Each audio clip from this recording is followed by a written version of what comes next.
Saludamos al economista Osvaldo Erazo, él es secretario ejecutivo de la Cámara Nacional de Distribuidores de Derivados del Petróleo. El día de ayer el tema del petróleo fue tratado por el presidente Lasso ante excitativas que le hacían desde los sindicatos ecuatorianos. El Frente Unitario de Trabajadores llamó a movilizaciones para la próxima semana, a partir del día miércoles, mientras la CONAIE se sumó, dando un plazo hasta el 10 de agosto para que el gobierno dé una respuesta clara a varias inquietudes, entre ellas el que detenga la vigencia de este programa de ajuste al precio de los combustibles que lo puso en marcha el anterior gobierno de Lenín Moreno. Quisiéramos conocer cómo le ha impresionado a usted y cuál es el pensamiento de la Cámara de Distribuidores de Derivados del Petróleo sobre lo expresado por el presidente.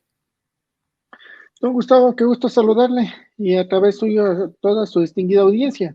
Sí, en realidad esperábamos nosotros un pronunciamiento de la Presidencia de la República sobre este sistema de focalización y sobre todo sobre este anuncio que hicieron los trabajadores y también los sectores indígenas, porque en realidad queríamos saber cuál es la posición, porque no puede darse otra paralización como las que sucedieron a finales del 2019. Hay un incremento de precios, de los combustibles, 5 meses seguidos de la gasolina extra y de la Ecopaís, 13 meses seguidos de incremento del diésel, y obviamente para los consumidores esto genera molestias y obviamente tienen derecho a reclamar, pero el derecho a reclamar también no puede irse en paralización o actos más allá como los sucedidos en octubre del 2019. Creemos nosotros de que este incremento de precios, si bien es cierto, hay un Aparentemente, el incremento. presidente Lasso centra su accionar en lo que será la focalización del precio de los combustibles. Sí, este rato ya habla de la focalización de los combustibles y que la focalización será a los transportistas de servicio público. Nosotros hicimos como Cámara de Distribuidores de Combustibles algunas observaciones y recomendaciones. La primera era de que se defina cuál es el objetivo de los subsidios de los combustibles, ¿sí? ¿Cuál es el objetivo? Porque no olvidemos de que los subsidios son parte de la política empresarial, de la política fiscal, de la política social, política energética. Entonces, no se puede manejar todos este tipo de políticas solo con incremento de precios de los combustibles, primero. Segundo, nosotros decíamos de que se defina cuáles son los posibles beneficiarios. Parece que ya tomaron en cuenta esos dos puntos. Y también nosotros decíamos que la factura, la focalización debe ser mediante compensación, ¿sí? Y la compensación se podía hacer mediante dos vías. La una, mediante facturación, la diferencia del precio que le devuelva el Estado mediante facturación a través del SRI o a través previo, ¿no es cierto?, con una tarjeta de débito. Pero parece que han encogido las propuestas que nosotros las hicimos públicas y que incluso les mandamos con oficios a las autoridades, tanto al ministro de Transportes como al ministro de Gobierno e incluso al ministro de Energía. Pero entendemos de que en estas mesas técnicas, de las cuales, por cierto, nosotros no hemos participado, en estas mesas técnicas ya se están inclinando por lo que es ir mediante facturación, sí. O sea, simplemente lo que facturan a un precio uniforme a todo mundo y la diferencia del precio subsidiado, eso le devuelven mediante compensación a través del SRI. Eso es lo que hasta el momento entendemos que está funcionando, que es el acuerdo que tuvieron en las mesas técnicas con el sector de los transportistas. Un ¿Y subsidio que va ustedes a no llegar. participaron en estas mesas, en estos diálogos? No, nosotros no hemos participado en estas mesas, no hemos participado en estos diálogos, nos hemos pronunciado a la final porque dentro de la cadena de comercialización somos nosotros parte importante en la distribución de combustibles, en la distribución de un combustible subsidiado y quieren utilizar una infraestructura privada para realizar todo lo que se refiere a esta focalización. Entonces, esto es Al lo hablar que, usted de una infraestructura privada, habla de la infraestructura que los distribuidores de petróleo tienen, de las gasolineras. claro, porque no olvidemos de que esta idea de focalizar a través de sistemas, a través de las estaciones de servicio, no es nuevo. Esto ya lo quisieron aplicar mediante un decreto 799 cuando quisieron focalizar al sector del taxismo y no conversaron con las estaciones de servicio. O sea, querían hacer una focalización a través de una infraestructura privada sin hablar con los dueños de la infraestructura privada. Y ese proyecto se les fue al suelo. Esta vez están, por lo menos tomaron en cuenta nuestras ideas, pero en las mesas técnicas tampoco hemos conversado. A manera general vemos que lo están, lo quieren aplicar, pero nosotros no hemos participado de estas mesas de diálogo en las cuales van a supuestamente subsidiar el combustible para 250,000 transportistas a nivel nacional. Sí. ¿Cómo En este, afectaría esto a la Cámara de Distribuidores, a sus miembros? ¿Y de qué manera se beneficiaría, por ejemplo, a los transportistas que realizan transporte público en las ciudades, que aquí en Cuenca están llegando ya a un límite de presión? bueno, primero, el incremento de los precios de los combustibles no le benefician absolutamente en nada a las estaciones de servicio. Sí, primero, el incremento de los precios más bien obliga a que las estaciones de servicio tengan que utilizar más dinero para poder operar, para comprar un combustible cada vez más caro. Ejemplo, Pero un sube tanquero. paralelamente el margen de utilidad, digamos, no porcentualmente, pero sí en cantidad, al tener un negocio con mayor capital, con mayor dinero. Debería ser así, pero no es como usted lo dice, más bien hay un margen fijo, ¿no es cierto? Que en No, centavos no por es galón, porcentual, es fijo. no es porcentual. Debería ser porcentual como en todo negocio. Si usted invierte más, debe ganar más, pero no, acá se invierte más y la ganancia en porcentaje más bien cada vez va disminuyendo. Y los impuestos, eso sí, los impuestos son en Y esto, porcentaje. economista Erazo, se ha mantenido durante todo este año en que han venido subiendo los precios. Es decir, Esto ustedes se ha requieren mantenido. más capital, mayor rotación de capital cada vez, pero sin un incremento en sus ingresos, en sus utilidades. Exacto. Esto se ha mantenido por más de un año en lo que es el diésel y el diésel incluso es el combustible que más costos se necesita para poder mantenerlo. Sí, y desde la aplicación de estos sistemas de focalización de incremento de precios. Sí, durante 13 meses existió un incremento de precios del diésel. Estos incrementos necesita de mayor capital de operación. Por ejemplo, antes para comprar un tanquero de 10,000 galones, para ponerle el ejemplo sencillo, se necesitaba $10,000. Ahora para comprar ese mismo tanquero se necesita $15,000, ¿no es cierto? Entonces hay más necesidad de dinero, hay dinero que se maneja más en las estaciones, se paga más en porcentaje de impuestos y las ganancias, en cambio, van disminuyendo. Al margen de esta situación concreta con los combustibles, hablaríamos de las gasolinas y el diésel. Hay también, entendemos, inconformidad en los comercializadores de gas doméstico. Por lo menos aquí en Cuenca hubo ya protestas y amenazas de paralizaciones, pues una de las empresas, entendemos, Duragas, decidió subir unos pocos centavos, entre 10 a 14 centavos por cada cilindro para el precio de distribución aquí en Cuenca. Austrogas no lo tocó. No sé si los distribuidores de este combustible se encuentran también primero dentro de su gremio y en todo caso su opinión sobre lo que sucede con el gas doméstico sobre el cual no se piensa tocar el precio. Bueno, los distribuidores de todo lo que es el gas licuado de petróleo no son parte de la Cámara Nacional de Distribuidores de Combustibles. Sí, la propuesta y lo que el gobierno se ha mantenido claro es no topar lo que es el, el precio del gas. No olvidemos que el gas es el combustible más sensible de todos, ¿no es cierto? O sea, Ya eso ha demostrado el efecto político y social que Es tiene. un verdadero tabú en Ecuador esto ya.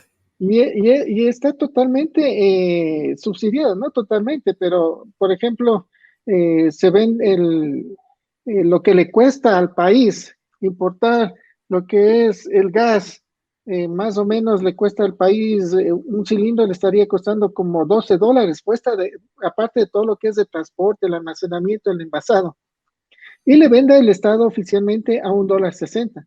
Claro, llega a las casas a $2.50, $3 por el servicio de transporte. Pero de ahí el gas, obviamente, el Estado no ha entrado en lo que es el precio del gas. En lo que sí el gobierno con estos decretos, hay algunas cosas que sí se cumplieron y hay otras cosas que no se cumplieron.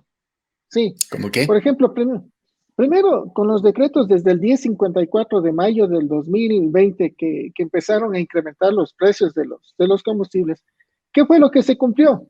El incremento del precio de los combustibles. Sí, se cumplió el incremento del precio de los combustibles.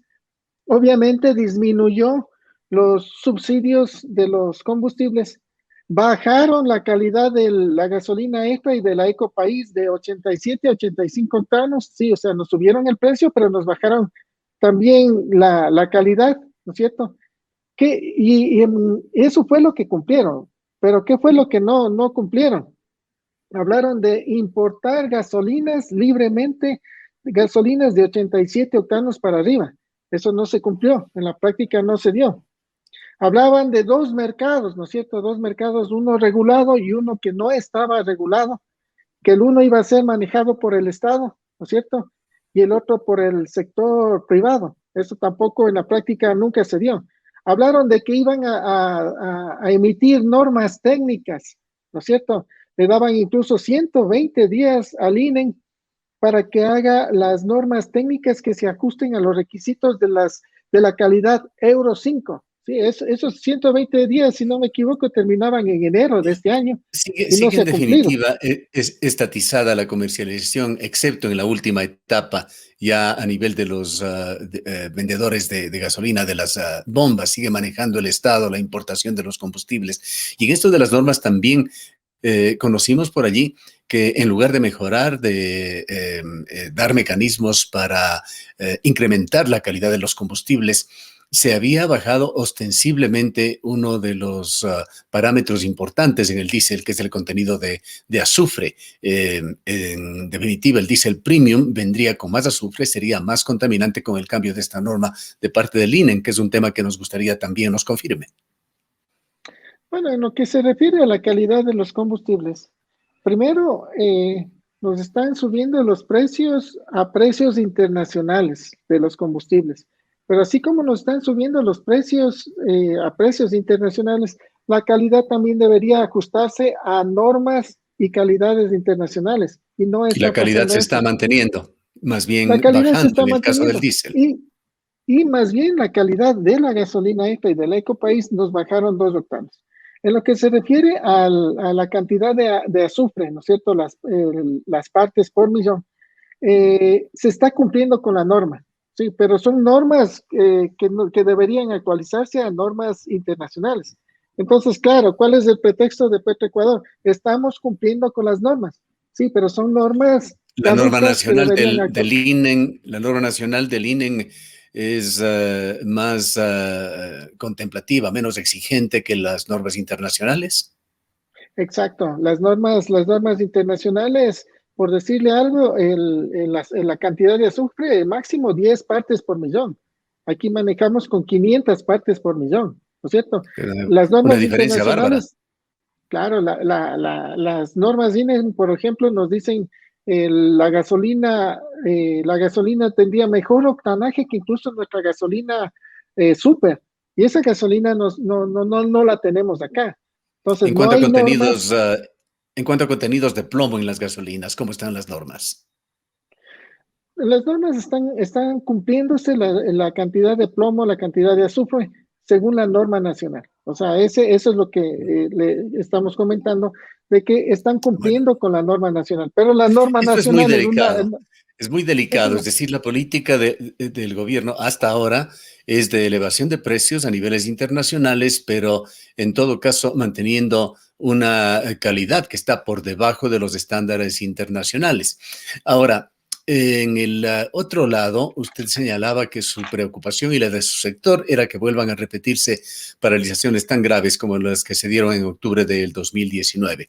Con la respuesta del señor Lazo, no nos cabe duda de que van a venir protestas de carácter social. Pues adicionalmente a la respuesta del señor Lazo en el sentido de que no está pintado en la pared y que no va a actuar de acuerdo a los intereses de quienes protestan, también hubo una declaración de voluntad de ir firme en la línea del extractivismo duplicando la producción petrolera y también abriendo el camino a la minería. Fueron declaraciones de Lazo, lo que reiteramos no dudamos, tendrá una respuesta por parte del Frente Unitario de Trabajadores y de la CONAIE que iban en línea contraria. Quisiéramos conocer sobre sus preocupaciones, sobre lo que podría venir en caso de que no se flexibilice o no se empiece quizá a dialogar sobre estos temas por parte del gobierno. bueno, primero, una de las preguntas suyas sobre la producción petrolera. El, el gobierno de Guillermo Lasso anunció que quiere duplicar la producción de los 500,000 barriles que estamos actualmente. Bueno, estamos con una producción a la baja. Los precios están subiendo, pero la producción nuestra está...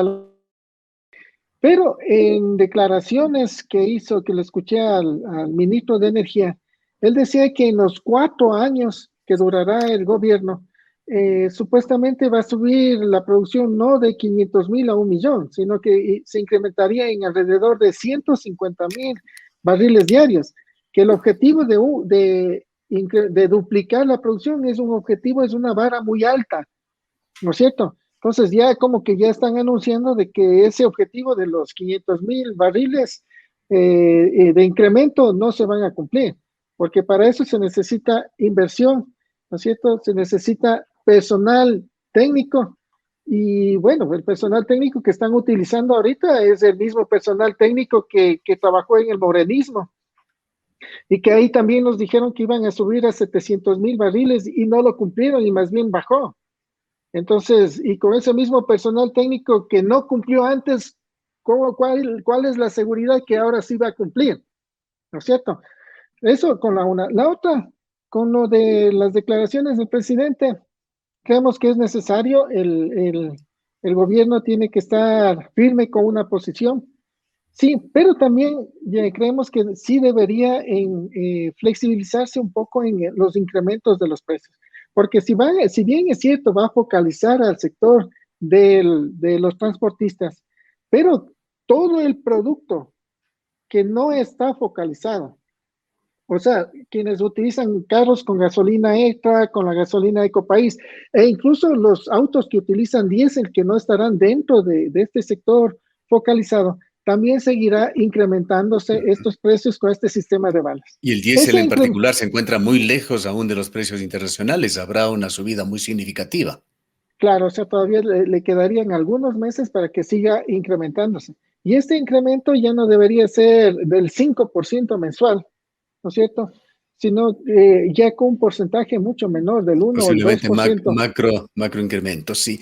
Economista Erazo, lamentablemente el tiempo siempre es nuestro enemigo. Quisiéramos otro punto de vista suyo. ¿Tiene algún grado de razón el denominado Frente de Defensa Petrolero Ecuatoriano, que ha calificado al decreto ejecutivo 95 que se lo emitió el 7 de julio como la expedición de un plan de acción inmediato para privatizar a la industria petrolera ecuatoriana? ¿Considera usted que el enfoque de este Frente de Defensa es el correcto? Bueno, primero, el denominado política petrolera, ¿no es cierto?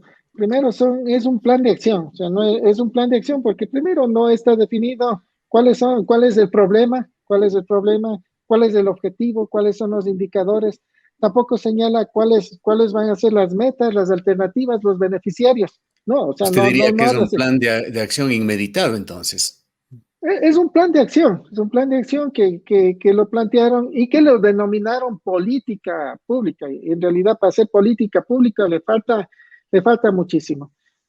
Segundo, debería, por ejemplo, ajustarse a los mismos artículos de la Constitución que ellos ponen en los considerandos. Por ejemplo, ellos hablan de una de los considerandos es le voy a leer, eh, que se me perdió.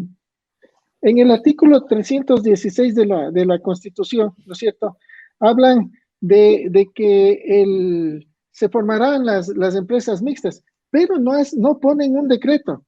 Dice, se olvidan señalar que en el mismo artículo dice, el Estado podrá delegar la participación en los sectores estratégicos y servicios públicos a empresas mixtas en las cuales tenga mayoría accionaria. O sea, si quieren formar empresas, el Estado en esas empresas debería tener mayoría accionaria, pero no ponen ese artículo, ese párrafo de ese artículo. Segundo, Sí, continúe, por favor.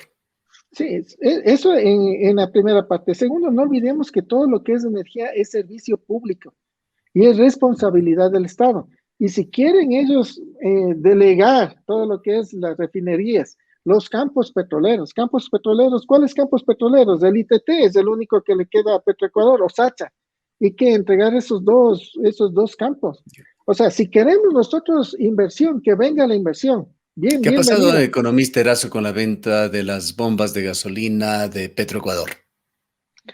Las ventas de las gasolinas, primero, no olvidemos de que eso, las estaciones de servicio de frontera eran manejadas por el sector privado en el gobierno de Correa y las militarizaron a las estaciones de servicio para que ellos controlen supuestamente El el contrabando. contrabando. ¿Cómo que el contrabando se daba por las estaciones de servicio? O sea, no puedo meter las manos al fuego.